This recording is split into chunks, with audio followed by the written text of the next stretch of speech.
والهدف من اللي انا هتكلم معاكم فيه ده هو ان حالة الفهم، حالة فهمنا، مستوى فهمنا، عمق فهمنا، ولما نعرف طب هنعمل ايه.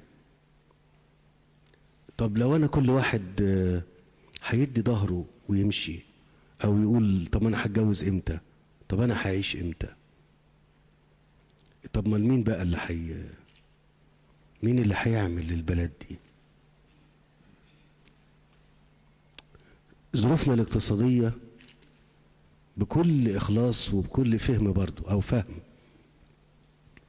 صعبة جدا جدا. وأنا لما كنت بقعد مع زمايلي الضباط كنت بشكل حالة الفهم دي، أقول لهم خلي بالكم دلوقتي ما نقدرش نقول أنا عايز، دلوقتي لازم تسأل تقول بكام ومنين، بكام ومنين، عشان تبقى الأمور واضحة، بكام ومنين. فأنت حضرتك أو حضرتك لازم تكوني متصورة، تقولي بكام ومنين، مصر تقوم بكام ومنين.